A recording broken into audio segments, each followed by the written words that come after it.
day, what is that one thing you guys are grateful for? You know, so perhaps we can start off, with this just to know and learn about each one of you. What do you guys, appreciate, or maybe what you guys are grateful for today? Perhaps we can start off with that. You see, so let me introduce myself, just to to basically connect with all of you. So I'm Tofik. Basically, I lead for head of operations. So one thing that I'm really, really, truly grateful for is basically having an amazing team. Okay, who is standing here? I mean, who is basically, as you can see, by my side, I have Sazat, Vashik, I have, Shreya, I have Bijal, I have Payal, who have, all of us have, coordinated this together to bring a new family, which is you guys on board today. So I'm really grateful that we are starting something new and exciting to have all you guys on board. We started like 6.5 years ago, and the amazing journey has been beautiful. We have, impacted 8,500 people. And now with you guys coming on board, we are hoping to accelerate our impact even further. So this is something amazing. You see, that's one thing I'm really, really grateful for an exciting new journey. You see, we can start off with perhaps Shreya. What is the one thing you're grateful for today? I'm grateful for, as you'll also talk about it later, we have an app that we just launched on iOS and the Google Play Store. It's called SDI Academy. I'm extremely grateful for that. It's up, it's running, and we hope to impact the migrant workers much better now, especially during these tough COVID times. Okay, awesome. All right, Bijal. Put me on the spot there. Okay. I think I mentioned this the other day. Like, I feel really as well today. Like, I feel really grateful to be in Singapore, I guess, because like Singapore has kind of dealt with COVID and restrictions really well. I feel like there's a sense of normalcy that we've been able to maintain in Singapore that I feel is not the same in my home country in the UK. So yeah, I feel very, very fortunate to be in Singapore. Yeah, I'm grateful for that. Nice. How about you, Tofik? You in front. It's basically, we are really fortunate because of, the system we have in Singapore, you see, as compared to other nations who doesn't have the privileges. So that is one thing I must say, we are really, really grateful for that. Yep. How about Ganesh? Hello everyone, my name is Ganesh. One thing I'm grateful for is I'm grateful that I have the ability to give back. I think not from a position of power, but from a position of being able to understand someone else. So I'm grateful for that. Awesome. All right. And then That's how nice, about Payal? Where are you? I'm just grateful it's Saturday today. I'm just really happy it's the weekend. Nice. Ashik? Well, I'm grateful for a lot of things. First of all, I wake up so early today. And also our apps. And I'm stuck in Cambodia, this amazing place. And we don't have a COVID and no more lockdown. So entire the whole world is locked down. I'm still outside. So I feel grateful for a lot of things. Fantastic. That's amazing. Yes. And how about Sazat? Oh, I mean, I want to go on a more lighter note since everybody's saying things. I think there's a lot of things that we don't, we usually take for granted. So I couldn't sleep today very well. So I just took a walk in the park in this morning. So quite grateful that I'm able to walk freely, like in Singapore now that we're in phase 2. And yeah, I'm just grateful to be able to enjoy, fresh air outside, which is quite rare, especially for the migrant brothers who are in the dormitories. Yeah, when we have Tashrif with us today, Nice. He's one of our very active migrant volunteer brother. And yeah, Tashrif, do you want to go next? What is one thing you're grateful for? Everyone, very good morning. I'm grateful for all that thing I have. I'm grateful for the situation, the government handling and taking care of us. So I hope everyone is well, and you should be proud of staying here in Singapore during this situation. Thank you. How's the situation like in which dormitory are you in again, Tashrif? Kranji Lodge. So you're in Kranji Lodge. Is the situation getting better? Yeah, I think so. Okay. People start working already. That's very nice to hear. That's they're very nice to going hear. out. Yeah. Okay, very good to know. Nice. Okay. Should we go to Jared next? Jared? Yes, Jared. Just grateful to see all you guys again. This is wonderful. And to see Gaurav, who's so far away. Great to see you guys this way. And on a lighter note, happy that my wife told me she'll be back with a treat for lunch after this is over. So I have a surprise waiting for me. And I'm looking forward to the session. All right. And Sarah? What would be one thing that you're grateful for? Yeah, so I'm just very happy. Hi, everyone. Thank you for having me. I'm very happy that Bijal actually followed up with me after I spoke with her lightly about wanting to give back and help out in the community. We met last Saturday and she just, I'm just very grateful that she took the first step, even though I told her I would first, to invite me to join in with this whole session. So I'm very excited to be here. That's what I'm grateful for. Wonderful. Wonderful. Awesome. Okay. How about, can we have Huishan? Huishan has also, have been a part of one of our giving back to the society during the COVID period. She has been, amazingly, she was there, and that's where I get to meet Huishan. Hi, Huishan, how are you? How are you doing? Hi, I'm good. It's nice to see all of you again, and without masks this time, right? Yeah. So yeah, I'm just thankful for the opportunity the other time, and of course for this opportunity. Also, I'm just thankful for friends, going out with friends later on for lunch for a birthday treat. So yeah, all these things that we have shouldn't take for granted, like all you said. Nice. How about Nipun?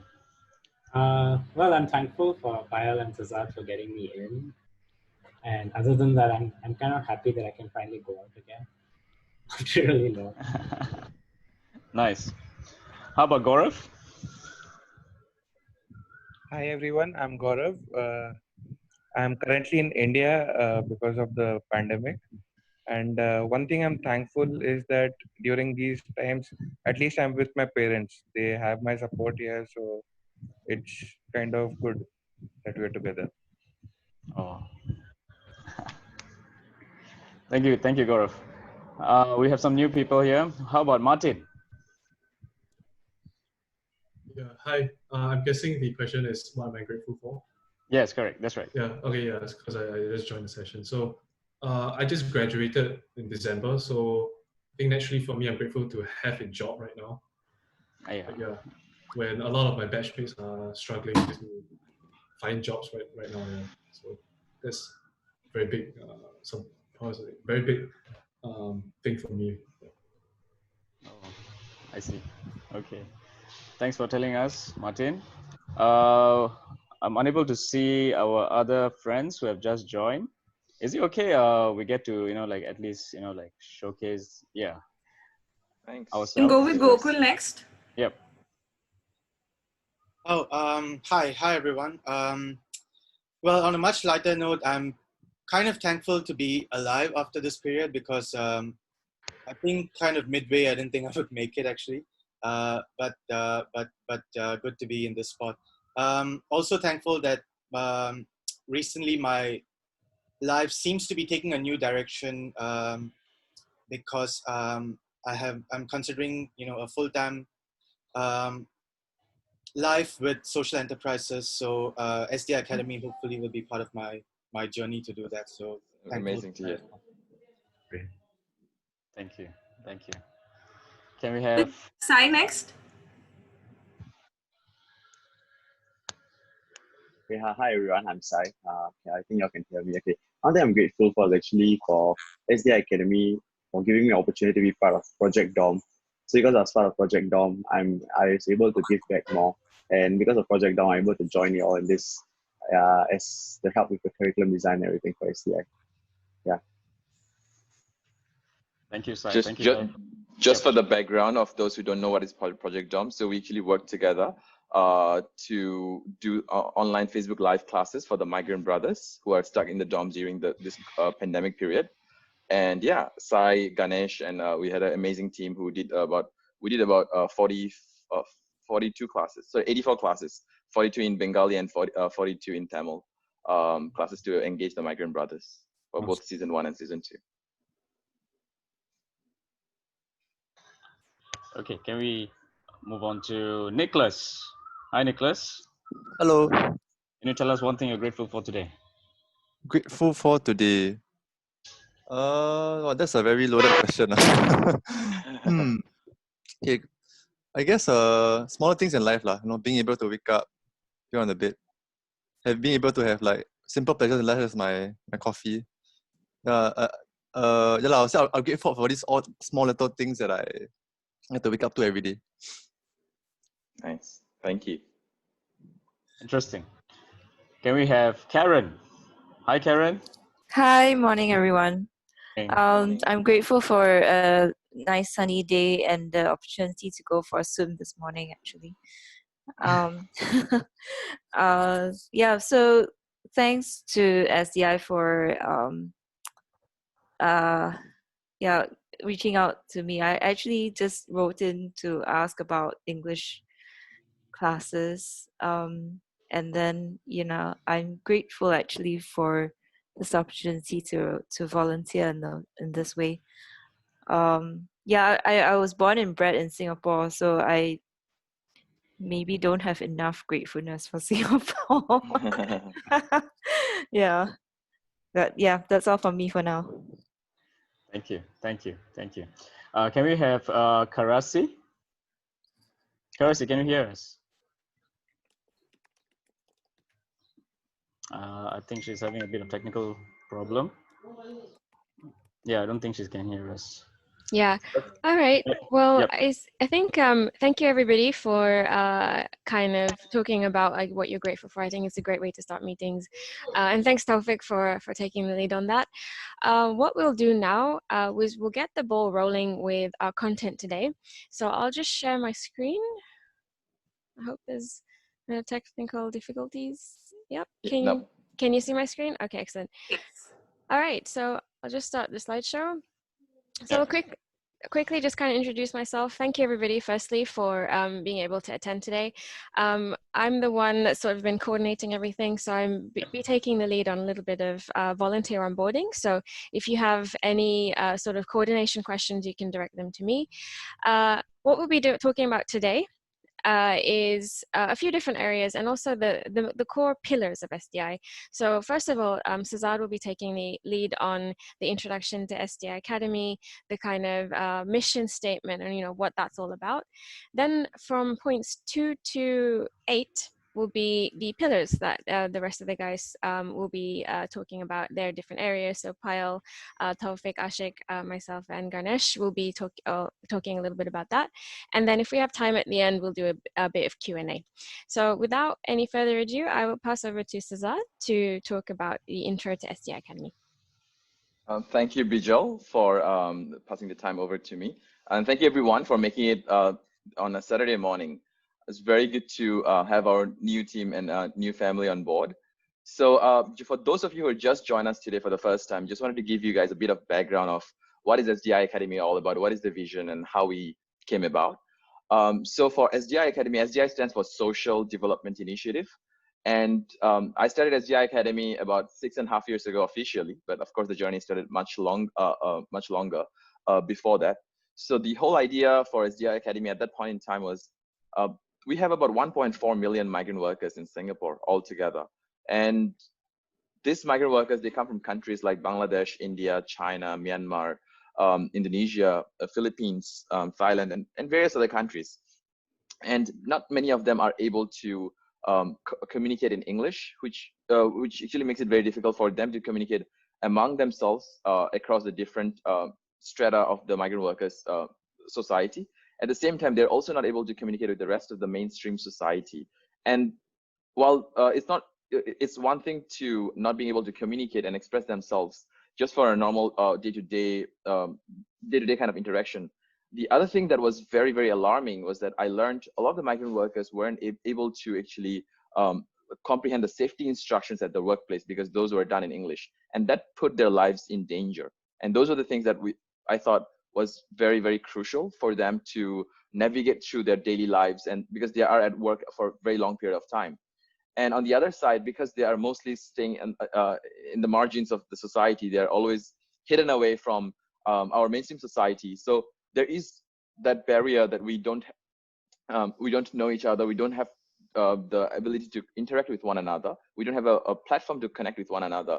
Many of you might not even have interacted with migrant workers before, especially the ones when we went to the dormitory. I realized a lot of them, it was the first time that you guys went to the dormitory.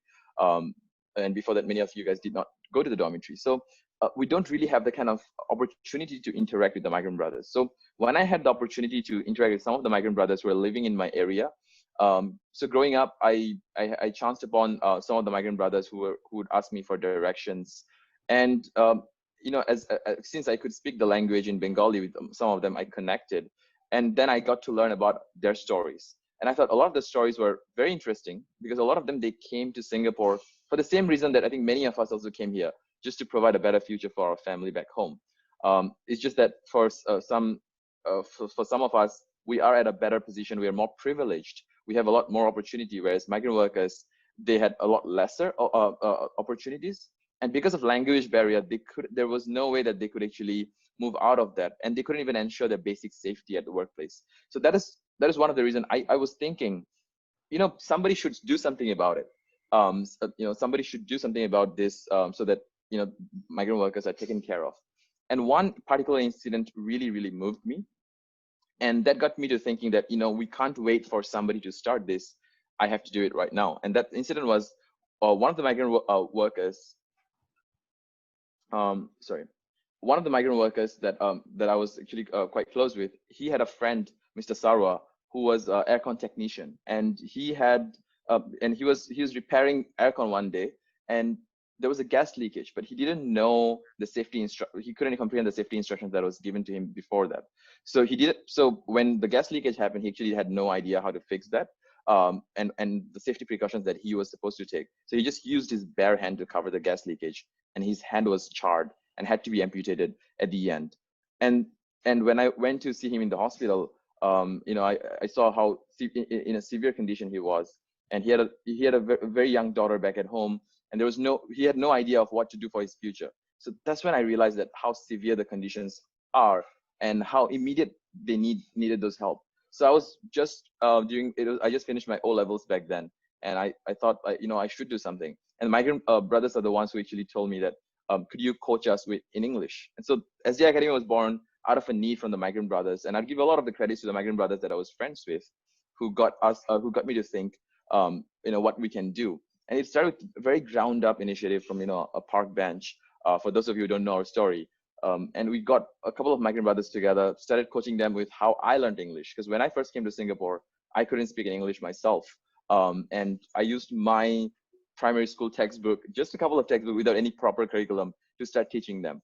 But what they really liked about those classes, that I realized eventually, was that it was very personalized, because I went through that similar journey. I was able to relate and give customized feedback, especially for Bangladeshi migrant workers. There are particular pronunciation errors that they make. There are common mistakes that they make. So I was able to relate to that. And because of that, they started bringing their friends over. They started calling their friends to come and join those classes. And soon we realized we didn't have enough space on that park bench anymore. We had to expand out of that. And from that, we had to grow. And I realized that, since that we are growing, I can't wing it anymore. I can't use the primary school textbooks anymore. We need to have a proper curriculum. And that's when I took a break. I was like, told the migrant brothers, give me some time to come up with a proper structured curriculum. But at the same time, I wanted them to be also involved. So what they had to do is to spread more awareness to them, to their other friends. Because if I'm going to put in effort to structure a curriculum, I wanted to teach hundreds of people instead of just 10 or 20 people. So I took about 8 months, ordered a lot of books from countries like Bangladesh, India, and even China to see what are the different way that they teach English in those countries, and how can we adopt some of the methods, and so how can we avoid some of the mistakes, because some of the migrant workers who are learning English back at their home country, it wasn't effective for them because it was very much theoretical based and not so much of practice. So took some of the good things, but discarded most of the things that were not very effective, and customize it for the migrant brothers. Ask them questions. What do they need on the day-to-day basis? So I got answers like, I need to ask for directions when I'm going to the MRT. I need to ask for, I need to conduct a safety toolbox meeting at my workplace. So we took about I took about 15 such scenarios and broke it down into words, phrases, and full scenarios. And that's how we sort of started that entire journey of teaching the migrant brothers. And it's very fortunate that the initial group of migrant students that we had, they went on to spread the words to their friends.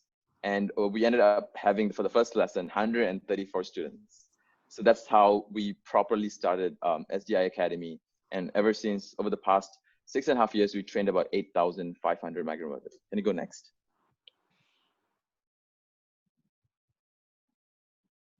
So this is the vision that we have, that on the one side, we want to train them and educate the migrant brothers with, of course, English communication skills.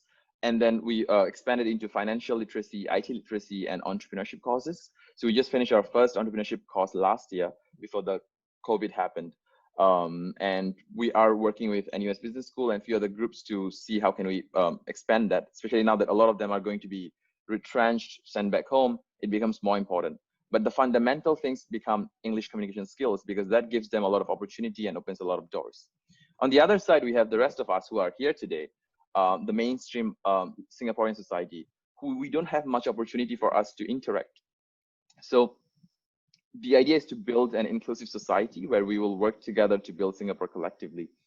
And now that we are able to connect over Zoom, connect through our app that we have launched, I think it becomes a lot easier than ever before. And so I'm quite excited about that. Next. So as mentioned, we've trained about 8,500 students so far, and that was over the past 6.5 years. So it might seem quite a big number, but given that we have 1.4 million migrant workers in Singapore, it is still a drop in the ocean. And we are just getting started, and we realize we can't do it alone. We need to work together with all of us, and also to use technology to our advantage, to accelerate and scale that kind of model that we've been working on. And we're continuously trying to refine our curriculum, improve our methods, and learn from our past mistakes and things like that. And we'll continue to do that all the way. So we're very grateful to have an amazing team to help us do that. And at the same time, we've also organized a lot of events during various festivals like Christmas, various festivals like Ramadan, Deepavali, as well as National Day. And we've engaged about 140,000 migrants and locals through all the different events that we have organized. And we have a book called Dr. English Guidebook. I have that physical copy with me today. So what we are able to do is that we try to make it as colorful as possible. If you can see, we can share some of those soft copy later on with everyone. And we have distributed about 1,200, but we really hope to do a lot more, because that's how we want to scale. And with the app, we hope to do even more. And with the group that we had last year, we pilot tested about 5 migrant startups, and we hope to scale that up by learning even more. Yeah. Next. So as mentioned earlier, we focus on things like English communication skills and oral communication skills. So these are the fundamental courses that we offer, and have been doing it from the early days. And that's the core of what we offer. And we are going on to do financial literacy and IT skills, as well as entrepreneurship courses. And we realized during this pandemic situation, mental health is so important. I don't know if you guys have been reading the news. There have been 2 attempted suicide yesterday in the migrant worker dormitories, and these are going to increase, and things like this are actually happening quite often. So so we've been working together with PSS community from Red Cross, as well as Hush Tea Bear, and a few other groups who have been advocating for migrant welfare in terms of mental health. And we actually recorded some of those sessions, and we placed it inside our app. And we've been trying to do and inside our app, we're also trying to do journaling features where they can write down their thoughts, their worries, their goals, and they can do that in their own language just by speaking to it using the speech recognition software. And that'll be transcribed and that'll be translated in English so that they can express it to anyone as well. And we're always trying to improve that side. And we're also learning, because mental health is a very new space for us as well. So we're trying to work with people who are actually experts in this area to further this cause. Next. So far, yeah, as I mentioned, we do a lot of events. We do a lot of interesting activities. So during Christmas last year, we did this Christmas celebration. Venture X is basically our entrepreneurship courses that we provide. And so that was like taken from our demo day, where we had migrant startups pitching their ideas in front of a panel of judges from Singapore. We try to get new migrant workers by going down to the dormitories, doing road shows, doing events and activities. And for the entrepreneurship, we even took them for a urban farm in Singapore called Citizen Farm, and which we plan to take them to dairy farms and various other places to learn more about the entrepreneurial adventure in Singapore. And we hope to extend our services to even the refugees in future in Malaysia and various other countries. And that is, we believe that is going to be the next group of people that we can extend our services to, because a lot of these are transferable to them. And with the app and with some of the modules that we have designed, I think we can easily customize and scale to them as well. So we've been already doing a bit of pilot tests in Malaysia. Next. And we're very happy to see that, we started our journey quite some time ago, and education is something that takes a long time to pay off the dividends, right? And we are quite happy that because of this long journey, we're able to witness some of the great successes. So we have people like Nazrul Bhai, who is one of our alumni. And in Bangladesh, he actually dropped out of his higher secondary school to support his family. He came to Singapore. He worked in the Marina Bay Sands project in Singapore, actually. And once the project was completed, he was sent back home. And then that's when he realized that without education, he can't actually come back or do things. And that's when he decided that he will come back again under a different contractor. And he started learning and enrolling in programs like diploma programs and etc. So he started learning English with SDI Academy and went on to do his diploma program. And we saw the drive in him, and we encouraged him to pursue higher studies. So we connected him to PSB Academy, University of Newcastle under PSB Academy. And he just graduated last year from his degree program for workplace safety and health. And this year, we are very happy to announce that we managed to get a scholarship for him to pursue his master's program. So he's going to enroll into his master's program by the end of this year. And we're very happy to see that. And can you go next? So there are a lot of stories like this, like Faiz Bhai as well. So Faiz Bhai is very iconic. So he came to us in 2015, and he was learning English, and he was a little slow in picking up the skills, but he was very, very driven, and he wanted to do that. And when we saw the drive, and I actually had the privilege to personally train his batch, and we really saw that he was really trying to do. So he even after he finished, he thought that he didn't learn enough. He wanted to continue, so he came back for second time from the same to do the same course again. And after that, since I saw that he was really, really interested in this, we asked him to go and pursue his diploma program. So when he went to do his diploma program, he actually didn't qualify, so he had to do a foundation course. Usually, a lot of people are demoralized once they hear that they're not qualified, but he was so driven. He did his foundation course, went on to do his diploma program, and he did really well. And he got promoted as an assistant engineer at Keppel Shipyard. And now he's planning to do his degree program, and Keppel is willing to sponsor his studies. So these are very, very inspiring stories that keeps us going, keeps us motivated, that we are able to make a difference. And even though English sounds like a very simple thing, but it's a major stepping stone for many of them. Next.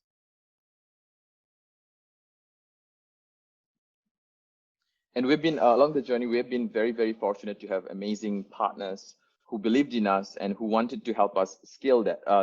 So along the way, we have people like DBS, Raise, Jutoraram Group that actually worked with us. And very recently, we had people like UIC, which is actually, and we're very excited about UIC because this is one of the very first stakeholders in the construction industry. So they're real estate holding company, a corporation, where they develop huge real estate projects and office buildings. And they're on top of the value chain in this construction industry. And we're very excited that now that we are slowly having partners like them coming on board, we hope to bring on board various other firms who are in this space, who will actually help to sponsor, will actually take more interest in the learning and growth of the migrant brothers. And imagine if the employers start to be influenced to take care of the migrant brothers, then I think we'll have a much better Singapore. We'll have a much better society. So that's why it's quite hopeful for us. We're very hopeful about this. And we have many other great organizations like Singapore International Foundation, Ministry of Manpower, who we work really closely, especially during this pandemic situation, to coordinate a lot of things together. Next. And now we're eventually thinking of, now we're even in talks with Deloitte and a few other organizations that we are hoping to work together after this situation. And we've been very privileged to be featured in some of the largest media outlet as well around the world, not just in Singapore. Next. So I just wanted to end this off by this thing that I saw on Instagram yesterday, and I was quite inspired. And it's a good dose of reminder that I always wondered why somebody didn't do something about that, something about some problems, and then I realized I'm someone. So I think we have to realize that we have that power to influence change, even in the smallest way possible. And I think it shows that I think all of us realize that, and that's why we are here today, even on a Saturday morning when we're supposed to enjoy ourselves. But thank you so much for taking the time to join us. So I'll now hand the time over to Taufik to continue the journey. Who's been doing amazing work during the pandemic to actually do a lot of work directly impacting the migrant brothers on the ground. So Taufik, please share what we've been up to. Hello guys, my name is Taufik. Basically, I lead the head of operation for SDI Academy. COVID crisis hit us during April, and there was a lockdown. So there was a very major issue that we had to face. Like, our expertise was solely lying on educating our migrant brothers, but now we are seeing there was problems like, like food issues, and then there was something like mental health, which was a greater issue for our migrant brothers. So initially, what we would notice is that we understood that there are 43 purpose-built dormitories in Singapore, and there are also factory converted dormitories as well, which are the small dormitories. And then, so this is where Ministry of Manpower, the government officials and non-government officials like NGOs and everyone has been focusing. But there are also people on the ground, like certain areas, like like Mustafa area, or like those areas where there are migrant workers who does not know what is happening around or what are the helps being available. You see, so these are the workers. Basically, they don't live in dormitories and they don't have any sort of connection with the organization, and they are known as basically as special pass workers or release workers. So these are special type of group of workers, and they are not just some small in quantity. They are in large in quantity numbers, if you see. So SDI Academy, so we gathered all our resources and we basically coordinated with government and non-government, like organization, NGOs. So we formed this task. All of us came together and formed this task force. Saza has been going for the meeting. And so on the ground, what we wanted to do was to create a structure of how to help those who needs immediate help. So and thankfully we have a strong foundation in the ground. We have SDI ambassadors. So these ambassadors are in charge of these migrant workers on the ground. So we created a system, since SDI Academy, thankfully we have established a platform to coordinate with the larger organization. So what we need to know is to find out what are the needs available on the ground required by these migrant workers. So we connected the needs, you see. And that's where I stepped in, and that's where I basically, started to gather information. We connected with our community donors and partners who also came on board, and they wanted to help these workers who fall through the cracks of the ceiling, like they doesn't know. So we have amazing partners. We raise donations, and then we coordinated with different restaurants and caterers, basically. So the thing idea was basically, what does the migrant worker need? So they need food, they need top up, they need mobile top up, as you can see. And then they need help, let's say like remittance, or they need help like salary issues. So we are connected with government organization. We take their needs, we interlink, or we provided them with the food, with the caterers just to basically help them, because government sometimes they don't, I mean, like, you know, like government organization, like we have big organizations like It's Raining Raincoat, who are basically an NGO, or maybe they are, what do you call that? They are a private organization. And then we have AGWO, we have TWC2, Transient Workers Counts 2, and then we have MWC, Migrant Workers Center as well. So we worked with all of them to help these migrant workers. So can you go to the next page, Vijay? All in all, we started off with our own SDI fundraising, okay? And we have managed to provide, I think Huishan has been part of it as well. Can you see Huishan? She's just standing next to me.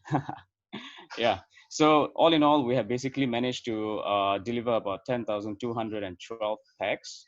And it was an amazing day. Jared was there as well. We had Jared, exactly. Not forget Jared. Yeah. So we basically we did a fundraise, and we have managed to, you know, like provide like dry food items and hand sanitizers to our dormitory partners. And apart from that, we went on to basically go on to more further ground level. Can you go to the next page, Bijal? Yeah. So the most amazing thing is that the community in Singapore, they are willing to contribute, and this pandemic has shown how much the community cares for the migrant workers, you see. So we have liaised with our community partners where basically they actually cook for the migrant workers. You see, as you can see in the picture, right? So these are biryanis, okay? And migrant workers in Singapore, they crave for homemade food. All right, so we connected with our community members, and they actually cook for them daily basis. So we have small number of like families who actually took the initiation to cook for these migrant workers. So all in all, basically we helped about, you know, like we provided about 9,300, you know, like meal, I mean 9,300 packs throughout this whole 2 months journey from April and May. Sorry, April end to May and June, basically, until the lockdown, the first phase, basically. Yep. So we worked with independent groups like Hot Meals, who are just, they started this initiative called Hot Meals, and they are the ones who basically raise funds, and we coordinated with them to help these migrant workers in the ground. Can you go on to the next page, please?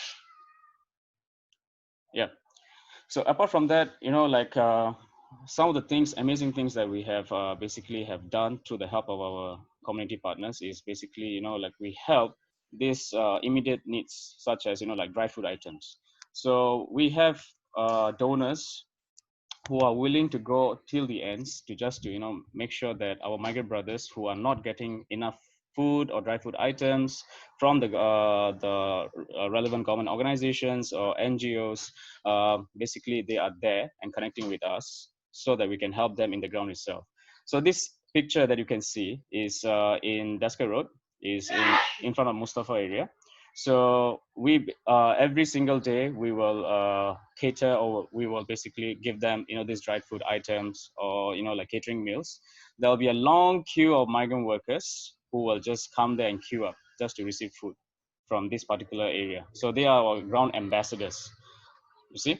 So the total number of meals that we have able to support in this, like during this pandemic times from April end to till June, we have able to sponsor, I mean, we have able to help about 43,000 of raw ingredients and dry food. And then we have also able to help them with fruits, which basically they love, like mangoes, watermelons, you see. So they have all these cravings that, you know, like we don't get this, you know, maybe from the ground area where, you know, the 43 purpose-built dormitories have been receiving from the government. So we tend to give them dry food items like noodles, you know, puff rice, so that they can break fast with it, you see. Okay, can we move on to the next one, please? Yeah, so apart from the ground, we have also partnered with JDC, and we started off this project DOM, like Sazad mentioned. Ganesh has been part of it. So we created, you know, contents where we can engage our migrant brothers online, you know, through this project DOM in Facebook, because we run a physical classes in NTU. So now, because of the COVID period, we transitioned to online classes so that we can keep them meaningfully engaged. So yeah, and it has been amazing. We have conducted about 84 lessons, and it has received about 60,000 views You see, we conducted from everyday English to oral, which is advanced English, to general knowledge and mental health. So the most key issue here is the mental health. We want to engage them. We want to motivate and upgrade them through these online classes. Okay, next. Yeah, so we have launched our app during this pandemic period. Actually, we wanted to launch this in August, but since the COVID period had hit us and we saw the need and the urgency to engage our migrant brothers, we actually, we tried to wrap all our pre-launch of our app. So just to basically, make sure that migrant brothers can benefit from this our services that we want to provide them during this COVID period. So we launch a very centralized platform, okay? And whatever we have, all the videos that we have consolidated from the online classes, we have put this in our app. And this is a major reason why, because we wanted to accelerate the impact as soon as possible. We don't want our migrant brothers to feel left out in this time of crisis, because they have a lot of free time and we wanted them to proactively use this to upgrade themselves. So that is one way we wanted to engage with them and keep them meaningfully connected. Yep. Can we go on to the next page, please? Yep. So we thankfully we have corporate sponsors who believed in our vision, and they saw the urgency and need to basically support our migrant brothers, and launching an app and basically trying to support them is not easy for us as well, because we charge our services on the outside, like on physical. We transferred all our classes to online class just to help them, and this has an expense. So we have a cost, and that is $15 per pax. But thankfully, our sponsors, they are covering the cost of this, the services and apps that we are providing to our migrant brothers. So the migrant brothers don't have to pay anything for it, you see. So, and that is the reason why we are trying to accelerate, our app to most of the migrant brothers, and it's free of cost for them. And these are the features, and these are the services that we are focused on, trying to help them, which is the mental health, education, entertainment, and the live classes and quizzes. Okay. Okay. Can we go to the next page, please? Yeah. So, as an leading the head of operation, currently what I'm very, very busy with is basically we are trying to look at the needs of our migrant brothers. So most of our migrant brothers, they are stuck in dorm. They're unable to send money back to their home native countries. So we wish to basically help them in every way as possible. So we want to impact not just through this particular project that we are doing currently, which is remittance. We focus mostly on our education, which is upgrading them. And we wish to impact, like so far we have impacted about 8,500 migrant workers. We wish to impact about 25,000 migrant workers end of this year. And we definitely need a strong support of volunteers who have the expertise or who can help us accelerate through either operation or logistics framework. Yeah. My task is basically to empower you guys to see the real work done on ground and meet the migrant workers to understand their needs. So it is by meeting them in the dorm, or we can basically go to our physical classes, which we conduct in NTU. All our volunteers who have actually come on board with us, they have enjoyed the journey, and they have impacted migrant workers' life in every possible way. Jared used to volunteer with us every weekend. He's been our longest volunteer with SDI, and it's been a great support that Jared has been there. He has been our assessor as well, our invigilator.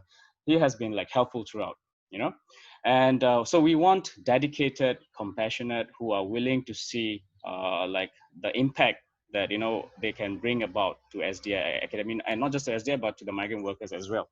So what are the things that we are looking from the support from you guys? We basically want to use your talent or in every other way that you guys can contribute to help us basically reach out to more dormitories so that we can, accelerate our impact in terms of conducting physical classes. We want to create a satellite centers, you see, by creating a SDI, a mini SDI in every dorm where we have ambassadors, and then where we can conduct lessons and we can, upgrade their mentality. And basically we want to create more Nazrul Bhai in every dormitories, Faiz Bhai in every dormitories. We want to make sure that our migrant brothers, you see, and also we want to reach our SDI. We want to basically, extend our SDI app in every dormitory so that people can actually, learn and upgrade themselves while being on offline channel. They don't have to, we want to have about 24 hours of practice in the app for them and 8 hours of physical classes where they can come to NTU and, get the physical learnings. Okay. So our most important thing is we want to engage with the dorm. We want to create SDI club memberships in Singapore where all the dorms are actually interlinked. There will be, migrant brothers who will be leaders, you see. So these are the future plans that we have, and we want to engage them with our online presence. How? It's basically through this app where our Singaporean friends like yourself, you guys can connect with the migrant brothers through our app, through a virtual integration using Zoom, where we can basically exchange our culture, our lesson, it's like a community exchange of, our values and teaching them, what they don't know about Singapore or about, about our culture here. So the whole idea of our SDI Academy's expertise is mostly on education, you see. So we took charge for the COVID period, and it wasn't the best we could do, but we did all we can to help as much migrant brothers as possible on the ground. And now with you guys on board, I really hope that we can accelerate our impact and help out. Yep. Okay. Thank you. Can we go to the next page, please? Yep. Hi guys, my name is Ganesh. I'm leading the curriculum design team. Following my slide and my short sharing, I think my friends are also going to be sharing about their respective subcommittees, just to give you an idea of what everyone is working on together in SDI Academy. Like Sazad started, SDI Academy believes in the power of learning, the power of education. How things are going to change moving forward is we've been primarily teaching through physical classes and through the Dr. English guidebook, which is a physical copy. We're shifting towards making everything digital. And that's the biggest shift that we're trying to go through. Change our curriculum so that it can be accessed at scale. Not just because of the COVID situation, but also because there's a limit to how many people you can accommodate in a physical classroom. So we want to reach out to as many people as we can. So the three main things we set out to do in the next 2 to 3 months is constructing a digital English module from our resources we already have for our physical classes. We want to build resources beyond English topics like what Sazad talked about, entrepreneurship, mental health. And lastly, it's about improving the existing educational resources for both the physical and the digital aspects. One important question I want to answer at this point in time, you might ask, why is it necessary to create our own set of resources? Why can't we take existing resources online and then just repackage it for the purposes of our target audience? There are two things that we place utmost importance. One, it's the customized way of learning, and that's what Sazad first experimented with and found out that's what works well with migrant workers here. And the second thing, it's about the contextualization of the content so that the content that you teach is relevant to them in their daily lives in Singapore. So because of these two reasons, we think it's important to create our own set of content for our target audience, our migrant worker brothers. Yeah. Thanks, Bijal. Hi, guys. My name is Shreya. I head the digital marketing and design team at SDI Academy. So for my team specifically, I'm looking for people who are interested in social media, in graphic design, who are good at animation, and somewhat video content creation. Because as we are moving forward, as Ganesh mentioned, digitally, we need good designs, we need good animation, we need a very good video content that is relevant for the migrant workers, for our volunteers, for our sponsors, and definitely eyeing on to improve our online digital presence as we are moving forward. So basically to connect people throughout, in a different way, in a creative way, because definitely graphic speaks more than the text. So yeah, that'll be it. Thanks, Bijal.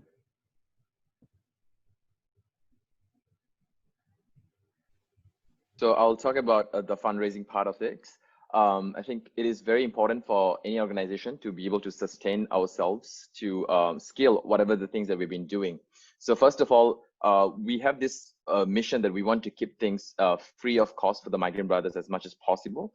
So, and that can only be possible for us to operate and sustain our operations, both running our technological platform as well as improving our content, curriculum, and sustaining the organization only by fundraising and working together with responsible corporates.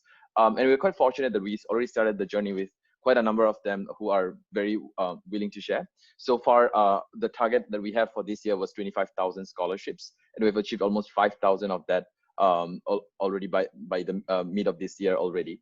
And we hope that with the bigger team, we'll be able to reach out to more corporates, and who knows that they are able to contribute more. In the past, the cost was a lot higher for us to sponsor and provide scholarship for a migrant worker. But because of the technological platform, we cut down the cost by a factor of 20. So it's only $15 at this point in time. And so that's just one part of the scholarship. The other side is also the sponsorship of the Dr. English book. And as shown before, that it has shown that a lot of migrant workers really, really love the book, and they want this to be distributed to the masses. And the people want a hard copy, especially if they do not have any kind of Wi-Fi network at home and things like that. So this can actually still enable them to learn and practice on their own.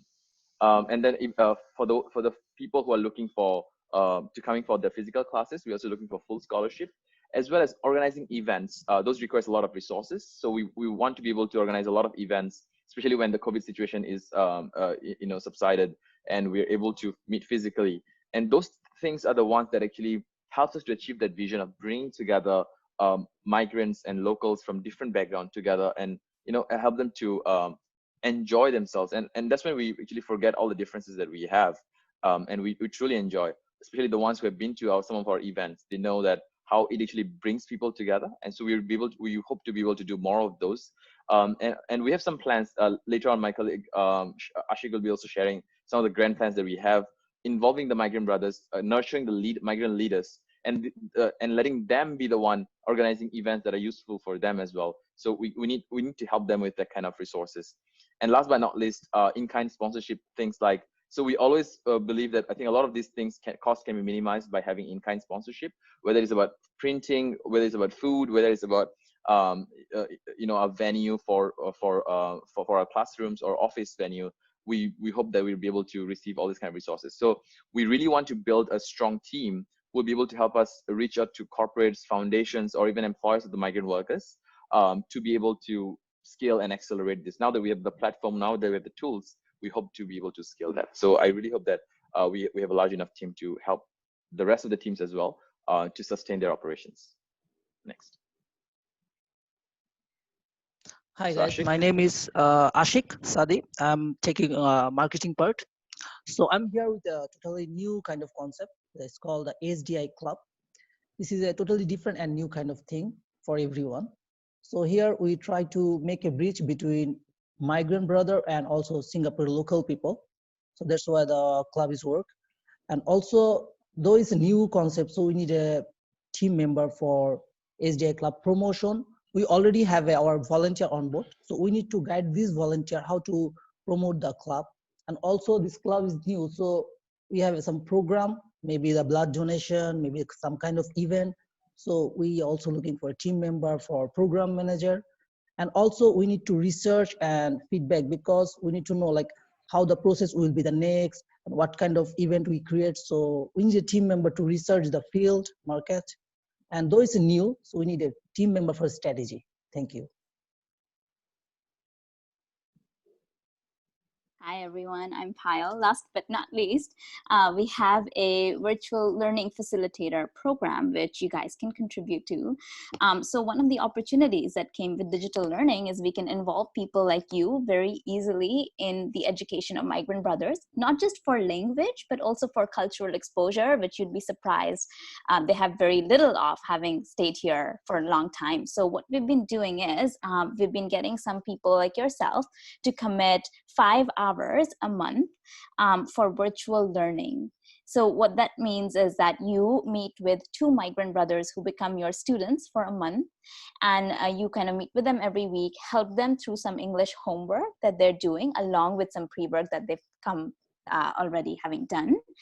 And you have some conversation with them, some structured based on the curriculum that Ganesh's wonderful team sets up, and then some just unstructured to get to know them, for them to get to know you. So for this, we actually have a second cohort starting next week.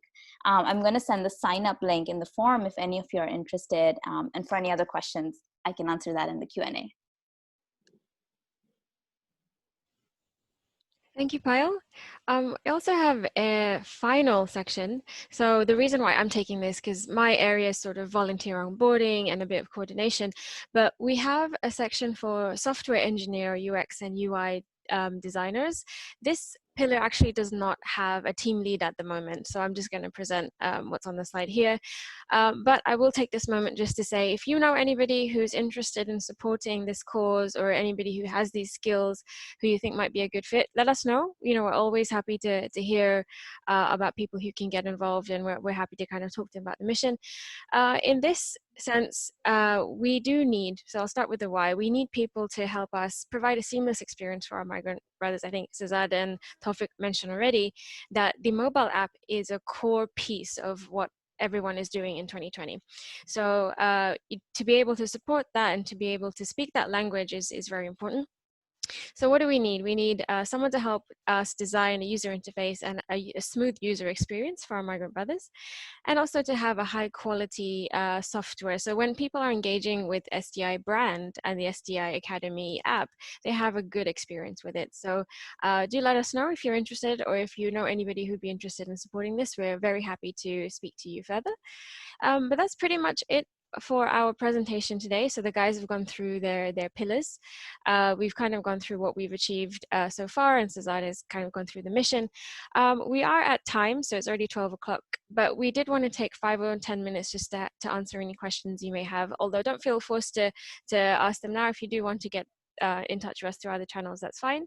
But yeah, I just wanted to take this time to thank everybody who presented and open up the floor to anybody who has any questions. Shall we go to gallery view, everyone, so that we can see everybody's face? All right, yep, there we go. I stop the screen share. Hi, Jared here. Hi, Jared. Yep. I would just say, I think I've known you guys for a long time, and for me, this orientation was fantastic. There's so much I didn't know, and I think the vision has really taken it to another level, both the vision and the action so far. So it's very exciting. I'm really impressed with all of this. I learned a lot. Thank you, Jared. Thank you for always being with us and being a very big pillar of support.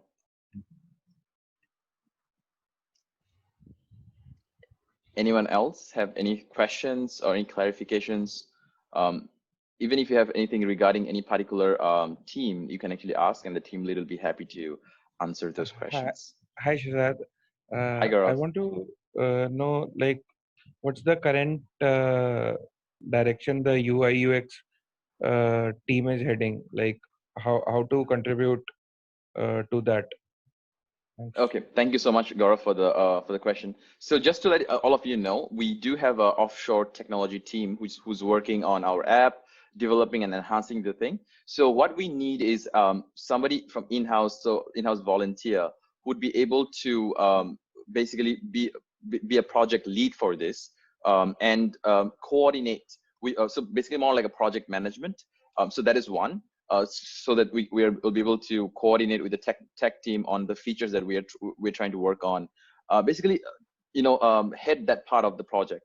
On the other side, for the UX and UI side, we do need some help because the tech team does not have a very strong expertise on the UX UI side. So giving them a bit of direction on what is useful for the migrant brothers, what is useful for the volunteers, and what is practical for us to connect, that'll be quite good. So I'd say that we need two kind of help here. One is project management overall for this entire project, to coordinate, to enhance the features. The other part would be specifically focusing on the UX UI side.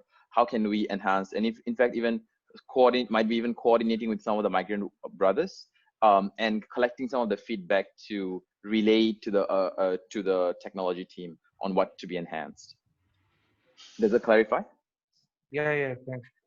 I was like, since I'm new to the UI UX team at SDI, I had a idea that like an app is great, but as far as a lot of migrant workers are concerned, if we also develop a web page of sort, interactive web page, which emulates the app, it's like it's a web app for all sorts, then that would be helpful as well. Like even without installing the SDI app, they could just open a browser tab and then access the content that way.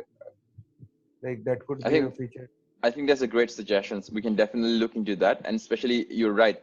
Now the memory is quite high. We're trying to actually compress so that we're able to take up less of the space. But I think a web app would be quite interesting. But we did realize that one of the issue that that popped up during this pandemic is there was a lot of websites that came about, whether it's for translation, whether it's about information. But a website is very hard to remember and actually go back all the time. Whereas an app is just, just search SDI Academy and you just download it and it's always there. It can push notifications and there's so many features. But I think still it's definitely still a good thing that we can consider for sure. So we can definitely brainstorm on that part. Sure. Thanks. Nipun, do you have anything to add on that side? I don't know. I feel like from what I understand, most of the migrant brothers tend to use their mobile phones.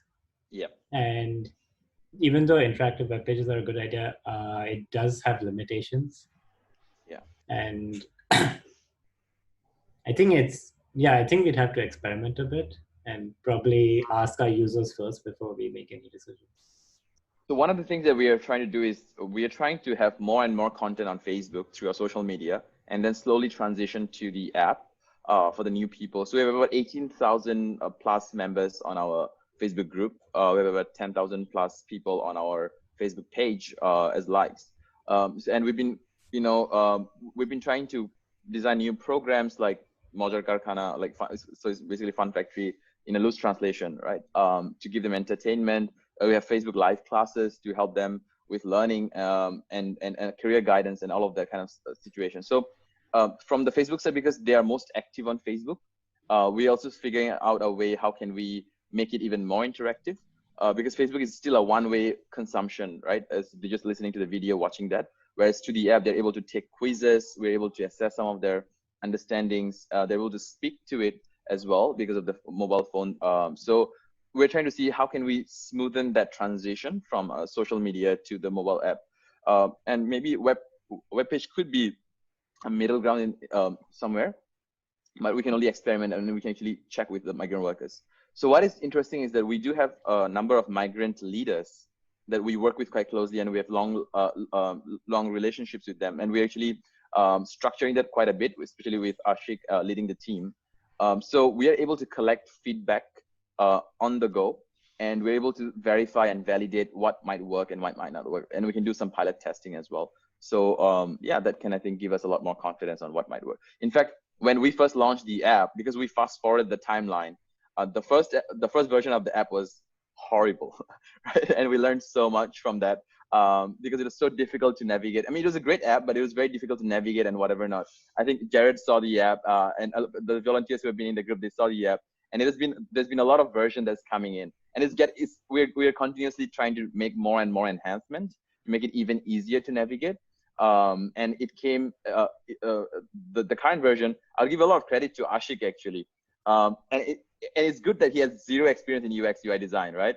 but he knew what the migrant brothers needed.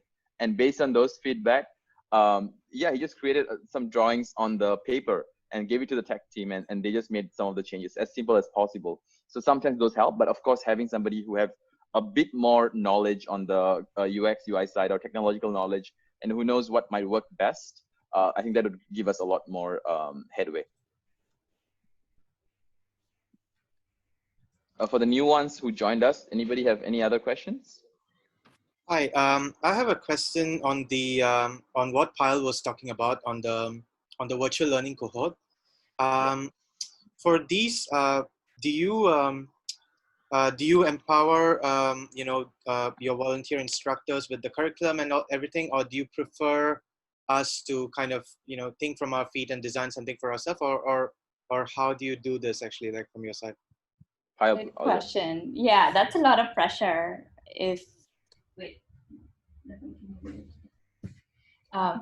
That would be a lot of pressure if you were to have to design the whole curriculum on your own. So no, you don't have to do that. We actually have a curriculum that Ganesh's team designs. Oftentimes the workers would have actually done some pre-work and come prepared. So they might actually know the words that you have to teach them already, which is great. You can then just focus on the pronunciation. So we give you a couple of slides and some handouts of sorts that you share your screen with, and then you just go through it with them. So about 10-15 minutes of the call is unstructured conversation, where we have an icebreaker where you just kind of chat with them. And then the rest of it is the structured part where we give you the curriculum to go through. Okay.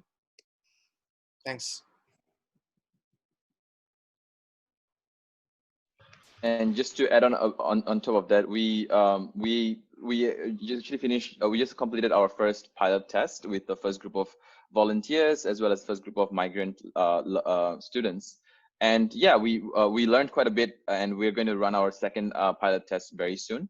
And the first one was too structured to the point that we didn't have much time for us to have an unstructured conversation. So we learned a bit more. And now we have 2/3 of this is very structured and 1/3 of it is unstructured, with a bit more guidance so that you know what to do, but still flexibility for you to guide those conversations. So yeah, we are learning and we are enhancing as we go along. We'll collect feedback. Pala's been doing amazing work gathering a lot of this feedback, and Ganesh and the team has been incorporating those into the curriculum. Yeah, I think it's always a good idea to have like some of it unstructured, just so that it doesn't get too rigid. It's a good thing, yeah. Guys, before we wrap up, Payal has messaged in the group chat with the virtual learning cohort link. If you are interested, please sign up the form. Yep. Anyone else has any questions? Feel free, totally. Any questions for any particular, No questions? All right. Okay. Yep, Bijal. Well, yep, thanks, Taufik. I guess if you do think of any questions, feel free to message either your team leader directly or myself. I can help coordinate you in the right direction, or even the Volunteers 2020 group chat. But thank you, everybody. I know we're slightly over time today, but I just want to take the opportunity to thank all the team leads for, their support during this week. I know they've been super busy with a ton of stuff, and they still managed to get all the content to us. And yeah, thank you everybody for joining today. It's been a really good session, and yeah, we're very excited to have you on board. Thank you, everyone. And we hope that you will join respective teams, and we'll be having this meetup hopefully every month, once a month, where everybody comes together. And with the respective team, you can have informal weekly gatherings so that you can discuss some of those. Thank you, everyone. Have a great weekend, and see you guys soon. Thank you. Bye-bye. Thanks, guys. Have a good weekend. Bye-bye. Take care. Bye. Right.